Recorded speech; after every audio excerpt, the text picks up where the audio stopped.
director for Youth Science Canada, the hosting organization for Canada-wide Science Fair. And assembled today with us, we have 7 top winners from the Canada-wide Fair. These are the top projects for Canada for 2025. And today we're just going to take a bit of time, hear a little bit about their projects, but more importantly, hear a little bit about them, the journey that took them to their projects, and get a little bit of maybe feedback and advice from them as we go along. This week's fair has brought together 390 finalists with 339 projects from across Canada. And after nearly 3,000 judging interviews by over 200 judges, yesterday's award ceremony concluded by announcing the grand award winners, the top junior, intermediate, and senior projects in both discovery and innovation for 2025. And they are sitting in front of you, so give them a hand.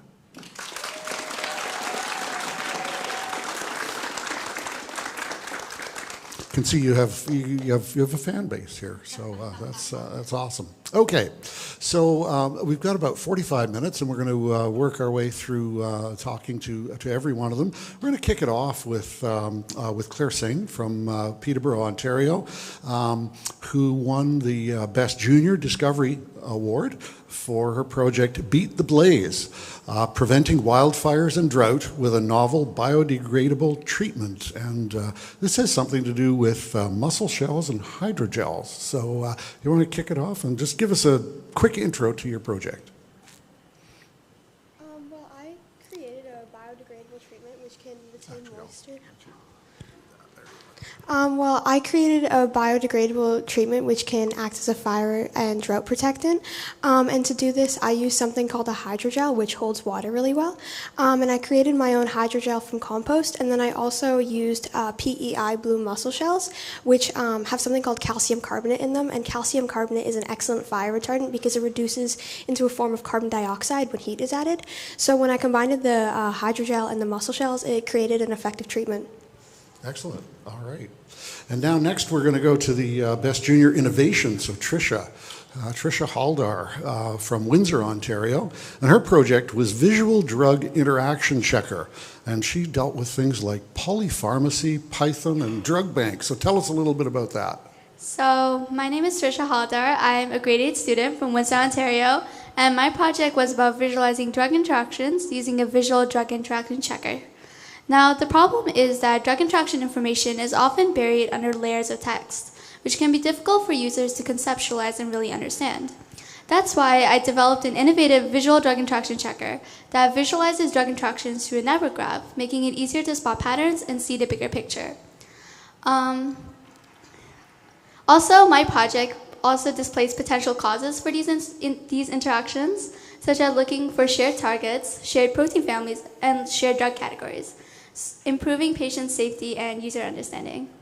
Thanks very much. So a tool to help people who are taking multiple drugs at the same time, particularly seniors, I think you were talking about as well. So that's awesome. Okay, on to the Best Senior Innovation.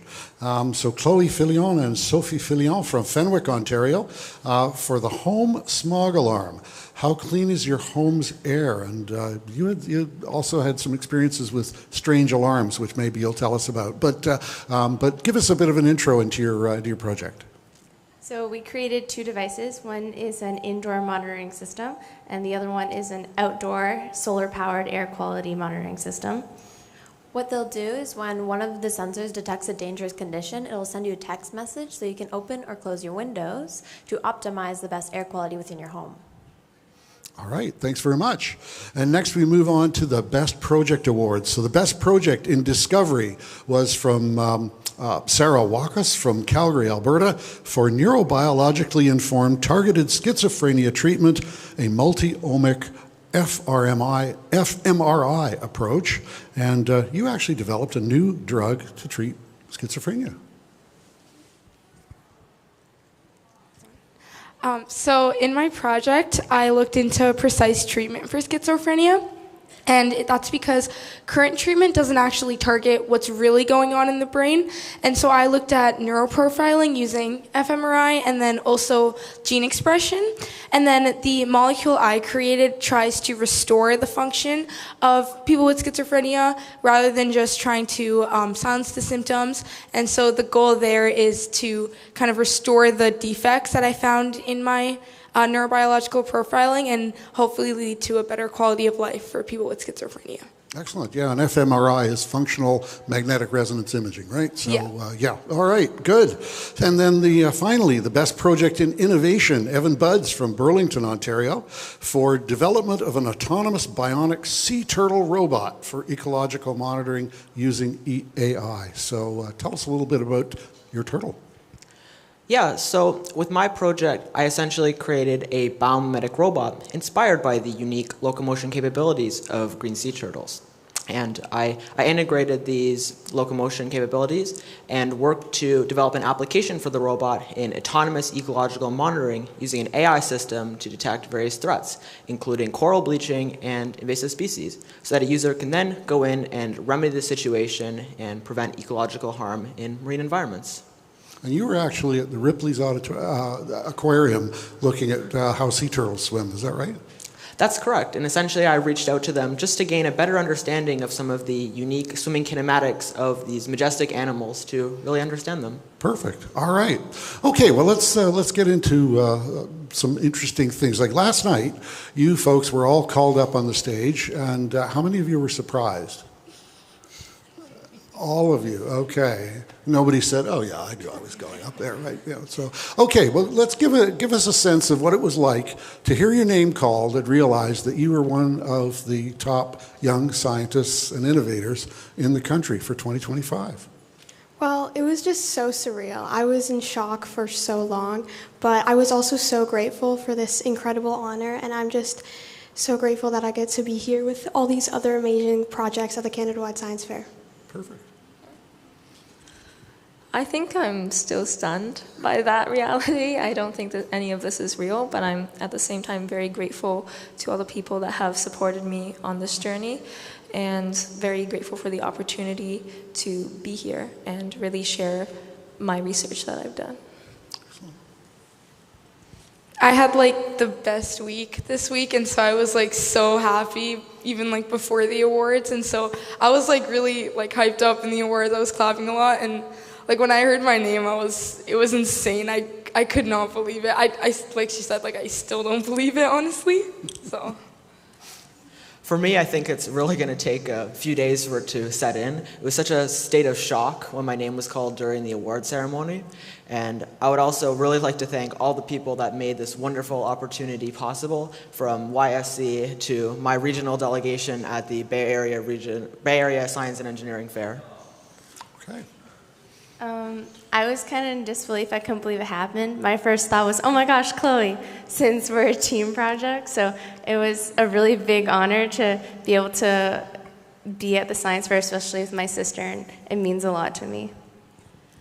I was very shocked. I, first of all, didn't fully understand it at first, and then I grabbed her, so I like held her shoulders, but it was amazing walking up on that stage. I still fully can't grasp it, especially since it's our last year together, since we'll be continuing on to university next year.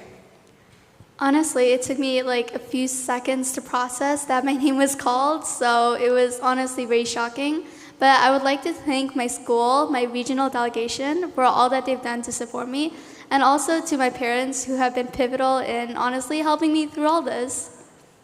Thanks very much. You'd think they'd been doing this for years, right? It's like, okay, so it's a bit of a long path, you know. You start out with an idea and you work away at it, and finally it turns into a project. Sometimes people have this idea that science and engineering is just this, well, you just come up with an idea and you just do it, that's it, and it's really straightforward. But that's actually not usually the case. So tell us a little bit about some of the bumps along the road, some of the things that happened, maybe some situations where you had to kind of start over or rethink what you were doing in the course of doing your project. Well, when I was creating my hydrogel, at first, it was kind of difficult to try to find lab space. Eventually, Trent helped me get lab space, so I was very grateful for that. But yeah, I couldn't have done it without them, so I'm very grateful for that. I had a lot of doubts when I was doing my project. I honestly thought that nothing would work out. I initially had a lot of difficulty actually getting trees for my experiment, and I eventually ended up harvesting them from suburban St. John. But like, the process was very rewarding once it was over, because I had so many like crash outs during the entire thing that I honestly didn't know whether it would end, but it did. So St. John, if you're wondering where your trees are. Actually, last year I didn't even qualify for the Canada-wide Science Fair, and so I was like gutted, and this kind of started all last year, and so like there's definitely a lot of failure. Like it doesn't come out fully formed. And there was like a lot of times where I was like sitting at my computer at like 3 a.m. and I was like, I'm gonna fail my math test, but it ended. I did fail some math tests, but. I found that throughout all of my work, I had to encounter a lot of different types of challenges and show perseverance to work through these and really follow my goal and my dream for this project. I know at the beginning, my robot would just sink to the bottom of the pool, days on end, and it just kept sinking. And I really had to find a solution to that and kind of try to iterate and develop something that works. Yeah, sinking turtles are not good. Yeah, that's true.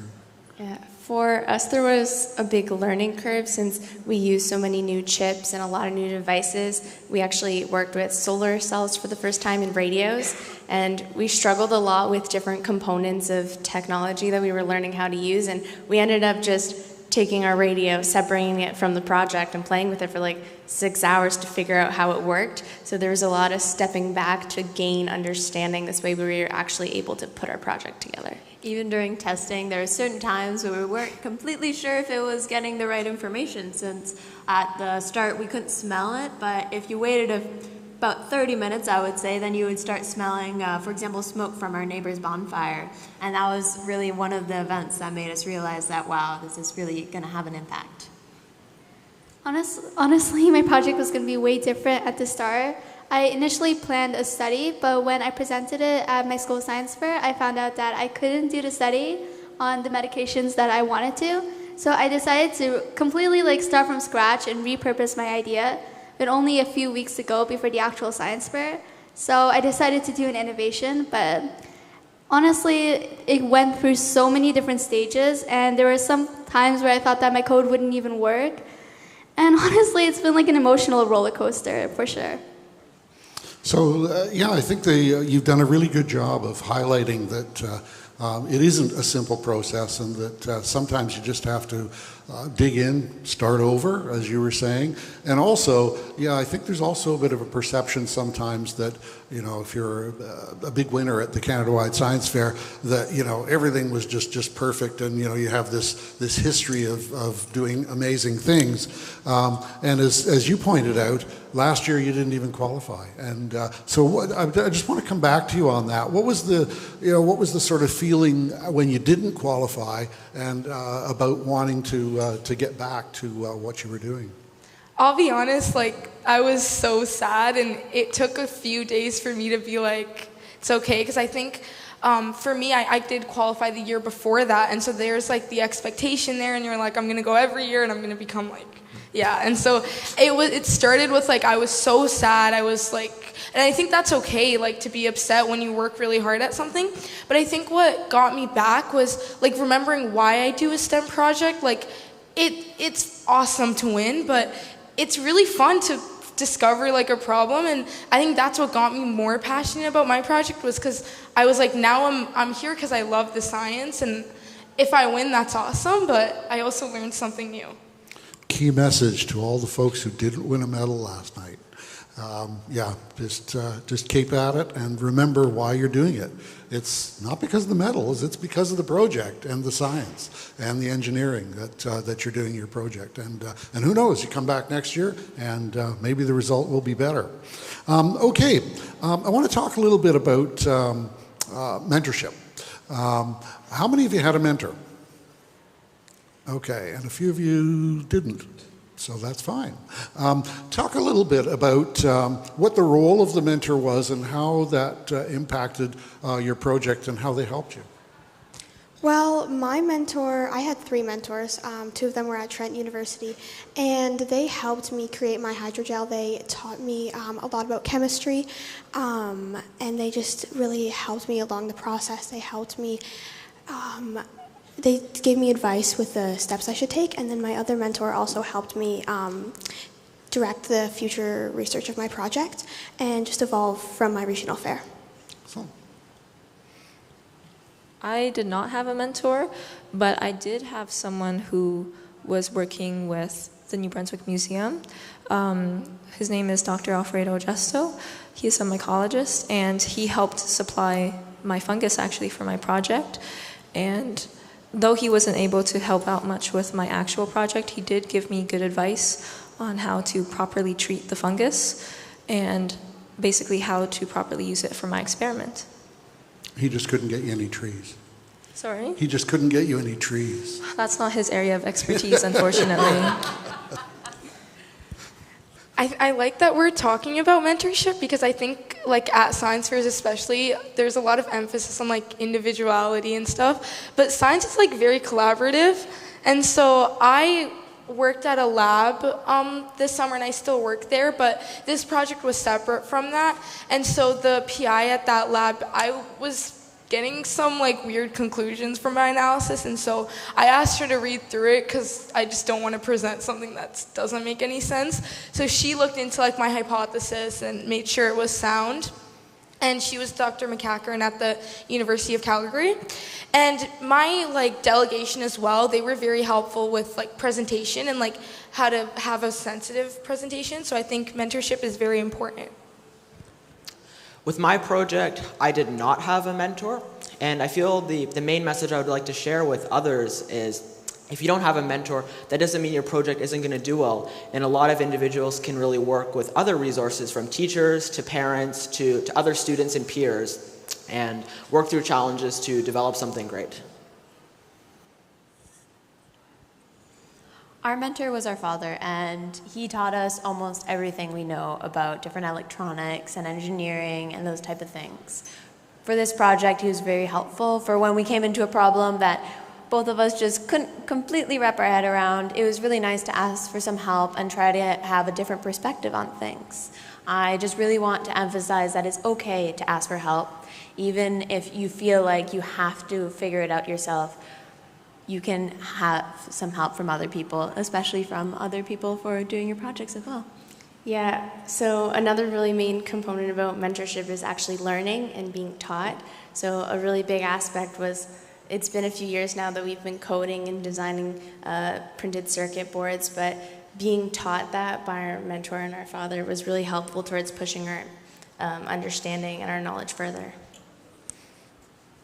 Honestly, I didn't really have a mentor for this project, but my dad really helped me a lot, whether it was helping me identify something that was wrong with my graph that I initially didn't notice, or even if it was like working through the logic and making sure that my presentation was all ready for nationals. But honestly, having a mentor is really important because everyone needs some kind of guidance when it comes to doing anything that's worth doing. So I really appreciate everyone who's helped me along the way, whether it is my vice principal or even my friends at school who really supported me throughout all this. That's a great message that, we have 3 up here who didn't really have a mentor, and then 3 that, got some pretty helpful mentorship. And it just goes to show that it's not mentorship that decides who wins the grand awards or the medals. It really is the initiative, the individual initiative and the creativity and ingenuity of the finalists involved. I wonder if you could talk a little bit about how working on your project is different from doing science and courses at school. Because you know, there are lots of students out there. Everybody has to take science, but not everybody comes up with something like what you folks have done. So how is working on a project different from what you have to do in science at school? Well, science fair is just a great opportunity to really find your niche in science and just really find that passion and expand on it and learn as much as you can about that and really just develop a project that really interests you. And I think that's a great way, if you're just beginning on getting into science, I think it's a great way to really bring that passion out. Yeah, for science at school, a lot of it is very general, and it's meant to give an individual a well-rounded education on all of those things. But at the same time, there have been a lot of moments in like school and science where I thought, that's really interesting. I wish we could go a little deeper on that, but we simply didn't have the time. And science fair is really amazing because it really allowed me to really hone in on something that I thought was very interesting, even though it was not very brought up a lot. And it's a great opportunity to meet other like-minded people that are also very nerdy into the things that they like. I agree with all of that. Like, you can actually look into what you're interested in specifically. And I think one thing that's kind of unique too is like you learn on your own timeline. I know chem class, like I am really bad at those labs, but science fair is nice because you can mess up and you can do it again and you can learn at your own pace. There's resources on YouTube and GitHub, and so science class is like, it's awesome, and I love my chem class too, but it's definitely different because it feels a lot more restrictive than doing a STEM project. I completely agree with everything that has been said already, and I feel that with science class, it might be a bit forced upon the learning that a student has to do based on the teacher and the curriculum. However, with a science fair project, an individual can really choose something that's passionate to them and find a problem within their community that they would like to solve and develop a solution to. And that allows them to really have a drive on creating a project and work to persevere through the variety of challenges that they might encounter. So for me and Chloe, what's inspired every one of our projects throughout our life has been a problem. So we've always looked around us and we've looked for a problem that we were passionate about and we found a solution. So either we found one or we created one like we do most of the time, but it was a problem that affects us or other people around us that really drives us to be passionate. And I think that that's a really great thing to learn, especially early on in life, to identify problems and to not just sit with it, but to actually go after finding and creating solutions. For me, it's really the creativity aspect. In science classes, you don't always get to figure out your own way of doing things. It's more so you have to follow what the teacher tells you to do. When in science fair, you can think completely out of the box. You can find new ideas. You can find a way that nobody's ever done something before and try it out. And it's okay if it doesn't work at first. You can try so many different ways because there is no such thing as failure in science fair. So the thing I love the most about science fair is just how you can really delve into all these different fields more in depth than anything you would ever probably learn at school. And also, I agree with everything that's been said before me. Science fair is an amazing opportunity to kind of get a look into what a future in STEM might look like. I met a lot of people, and that really gave me like an overview of what my life might be from now on and how I can really improve my project more. And honestly, take inspiration from all of you guys because all of your projects were so amazing. Thanks very much. That's great. Well, I have a hunch that you don't spend 24 hours a day doing scientific research, well, and maybe your homework, and that there might be some other things in your life that you do. And so let's hear a little bit about some of the things that you do when you're not working on your STEM project. So, Tricia, why don't you start us off? So I love drawing. I love just art in general. I'm actually working on painting a mural at my school right now. So whenever I catch a break from science fair or I give myself a little break, I always go back to my sketchbook because I love having that creative outlet that way.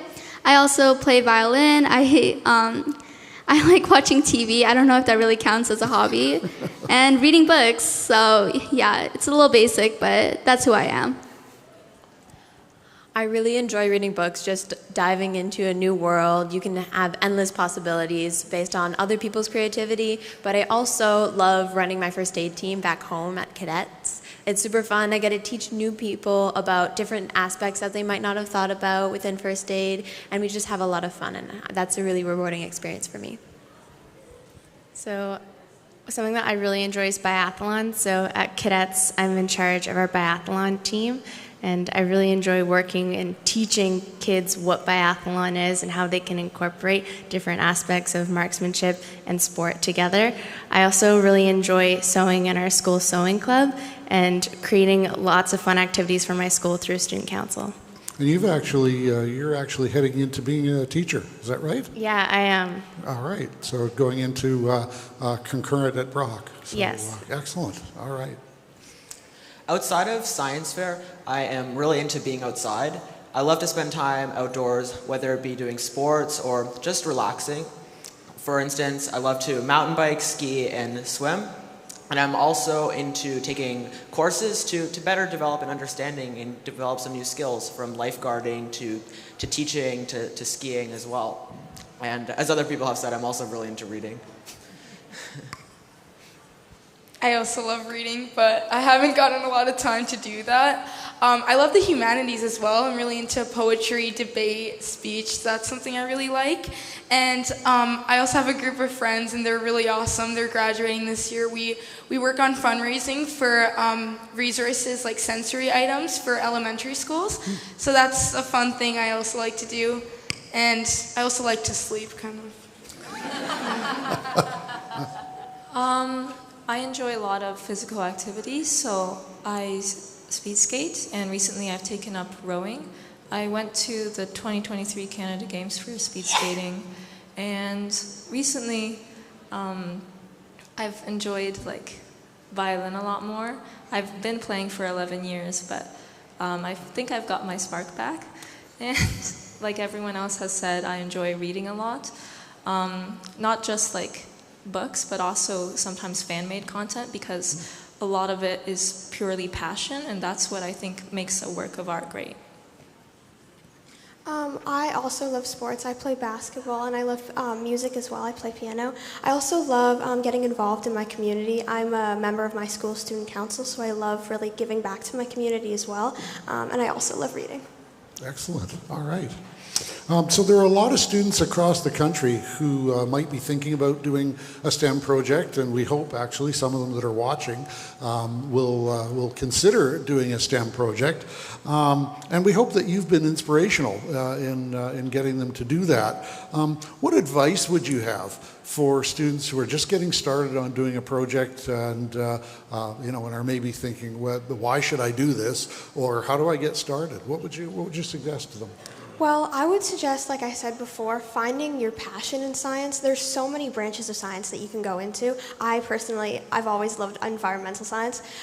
So really finding that niche and just really diving deep into it is a great way to spark that passion. Starting a STEM project can be very scary. It's like you're kind of jumping into the unknown. It's a lot of work. You're going to have to sacrifice a lot of time into it, but that's really what makes it so rewarding, because just being able to take part in that process is also a learning curve. It doesn't matter what your results are in the end, but if you enjoyed it, sometimes it can lead you to even greater things. I think Mark Zuckerberg said this, but I think he said that ideas don't come out fully formed. And so you're not going to start your project with your question. You're going to get your title very late. So don't the first part of it is just if you like psychology like I did, just what's going on in psychology. So I'd say staying up to date, and if you see everyone here likes to read, I think that shows being interested and always trying to gain knowledge. And also just reaching out for help, talking to other people that have done a STEM project. But I think it's very rewarding, and I think everyone should do a STEM project. I feel that my biggest piece of advice would really be on determination.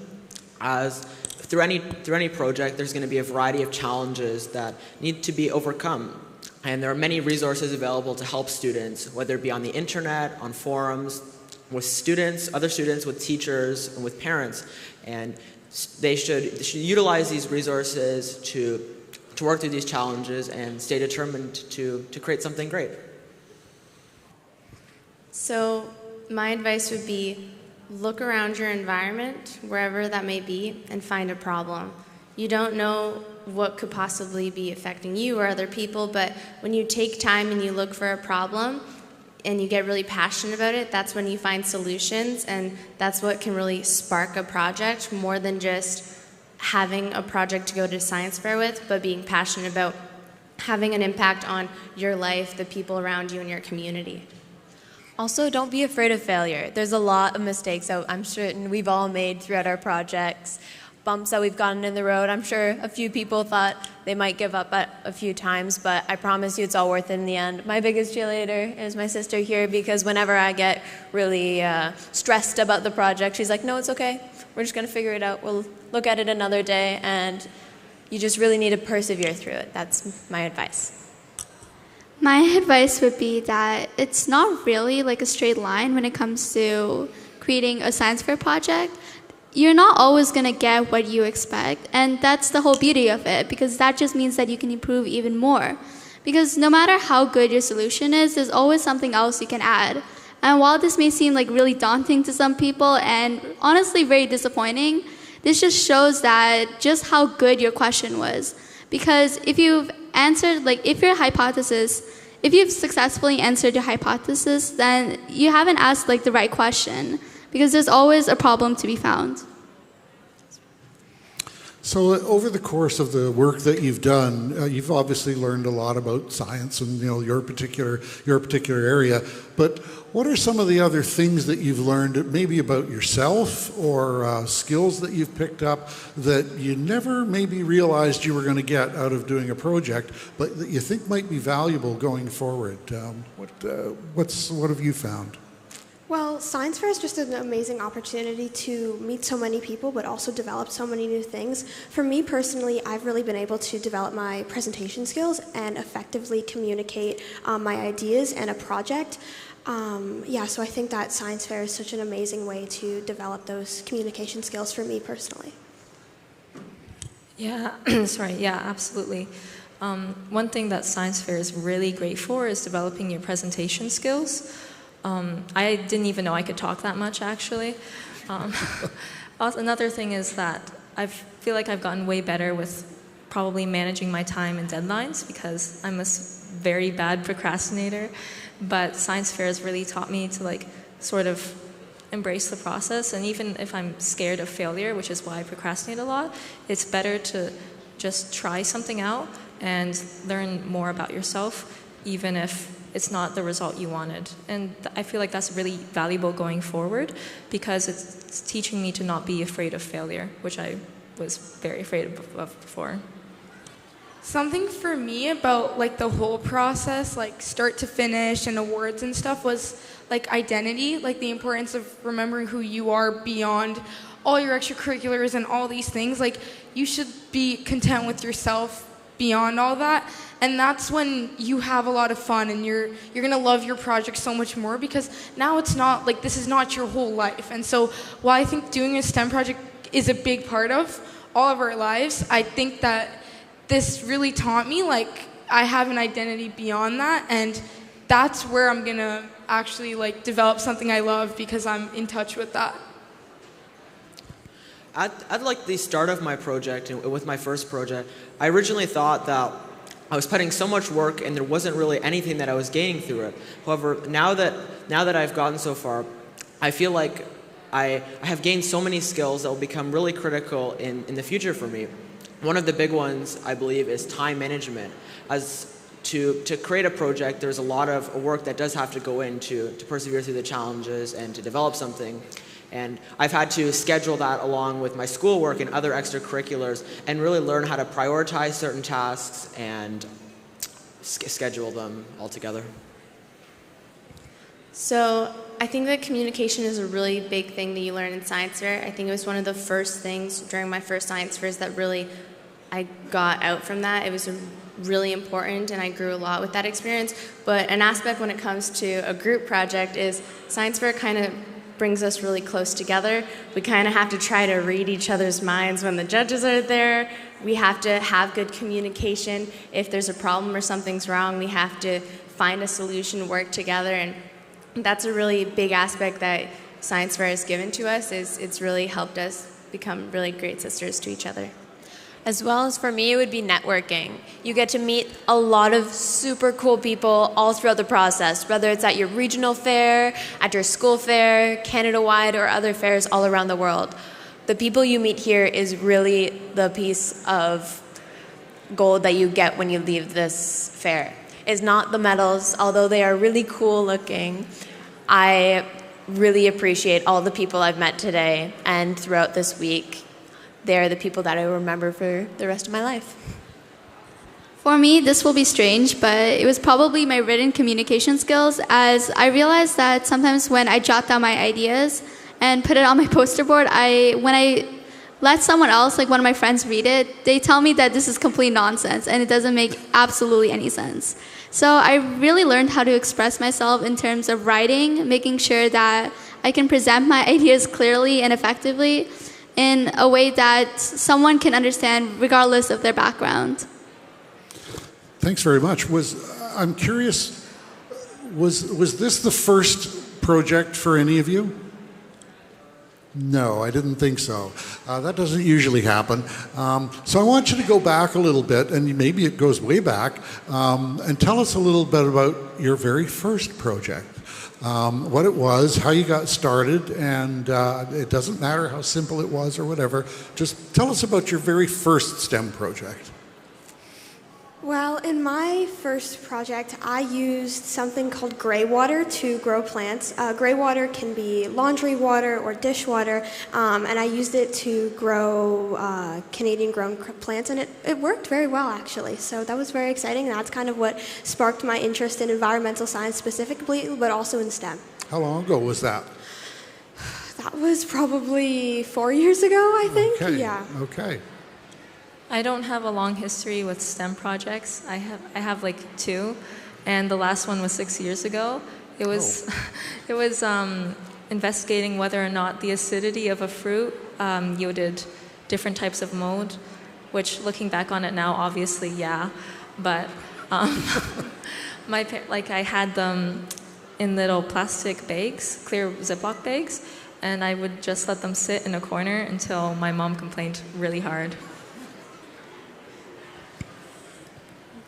I think 5th grade me actually figured it out, because I was looking back at my projects and I was like, my 5th grade project was about, I did a partner project, and it was if mental illness is increasing amongst teens. And then for grade 8 and 9, I did something completely outside of that field. So I think that was where my passion was. But we did a survey of the kids in our school, and we asked them about, we didn't get great data, but and it was COVID, so I couldn't even go to the science fair. With my first project, I developed a smart pill dispenser to remind users to take their medications.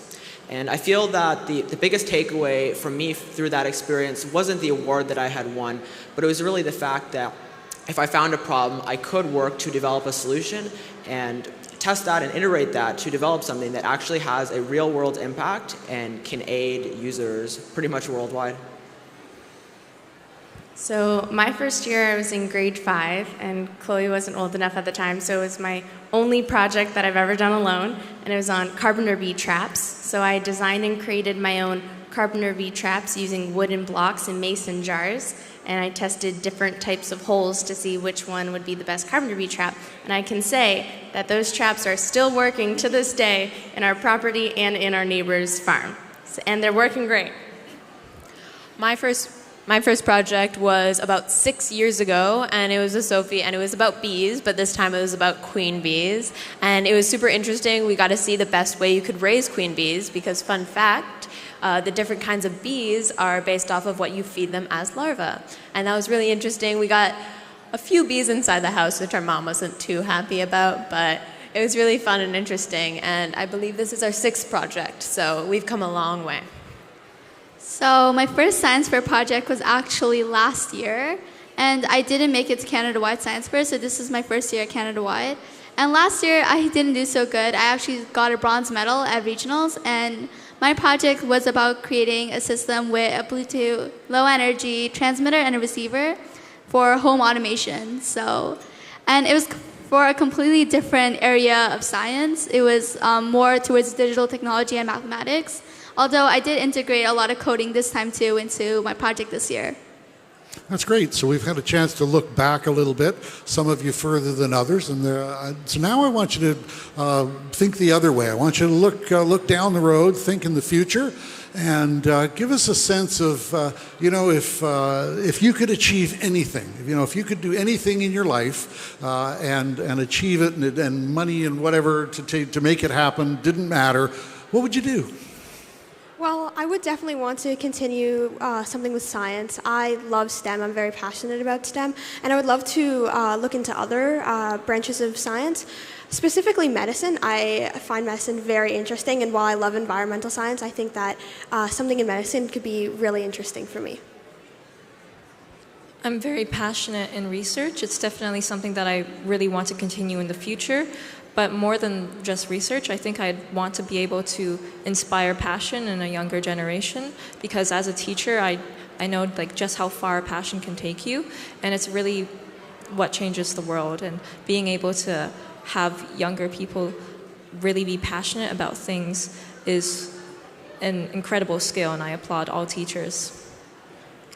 I'm very inspired by the PI at my lab. She's actually a medical doctor, and she also has a PhD in neuroscience, and so she still does clinic, and she has her own lab, and so that's kind of like the dream. I would want to be like a doctor researcher, but I will settle for just research because I really, really love research, and I think that it's really exciting to always do something new every day, and so I'd want to have a career in research.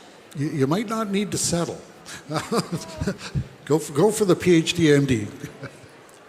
In the future, I believe that I would really like to focus on environmental stewardship, as I feel that many individuals are starting to forget the importance that the environment and various organisms play in their survival of all life and humanity itself.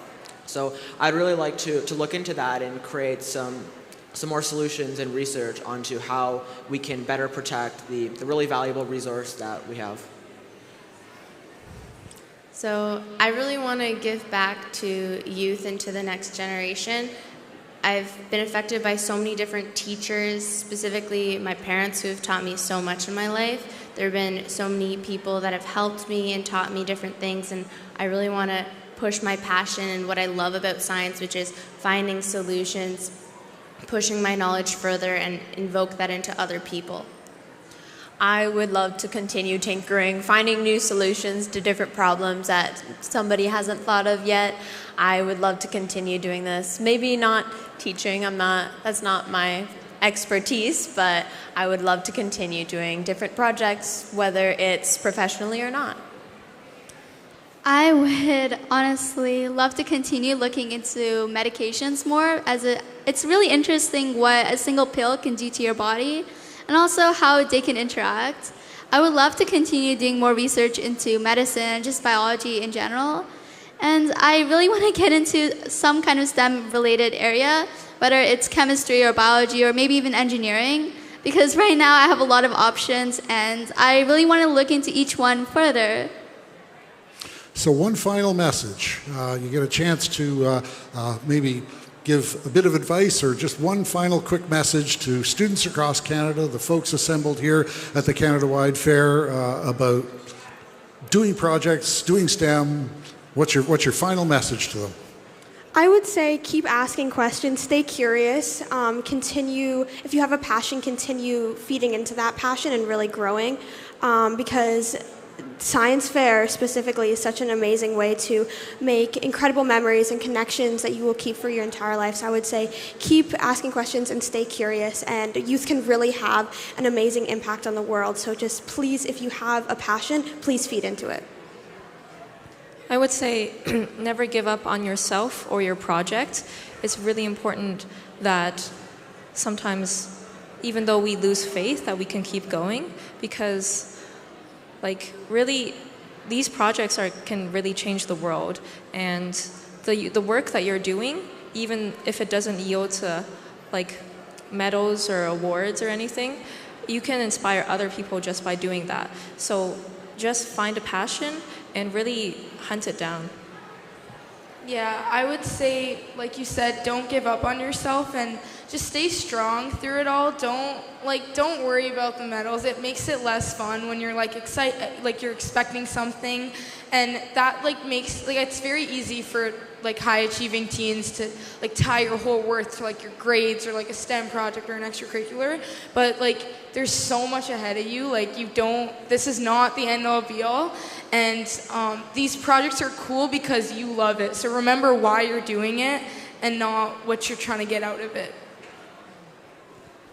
With my message, I would really like to invite youth from across Canada to really go and find a problem that they think they might be interested in and try to tackle that, even with a small solution or a first step. Because as you're working on that, it can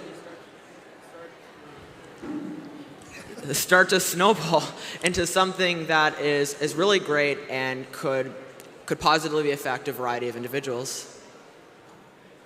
So I'd actually like to say, this is what my grandpa always told me, and I think that this is great advice for anybody.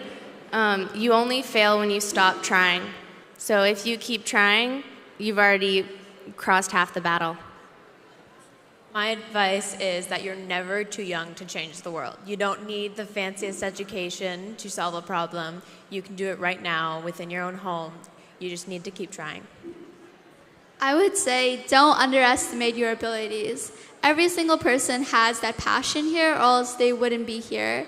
And honestly, just keep going. It's going to be hard. You're going to doubt yourself. You're going to feel like you're always going to fail. But you have that fire inside of you if you're really passionate about what you're doing and what you're learning, as you should be, because science is really, really amazing. So I would say be confident in your abilities. Like, you got this.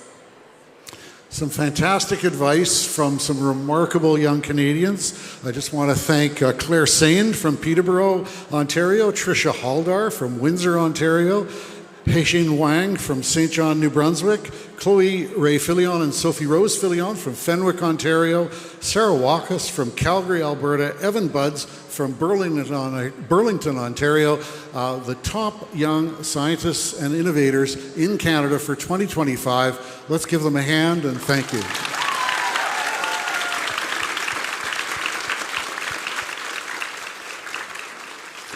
And that brings us to the end of Meet the Winners for Canada-wide Science Fair 2025. So we'll say goodbye from Fredericton, New Brunswick, and look forward to next year in Edmonton, Alberta, Calgary, the Canada-wide Science Fair 2026.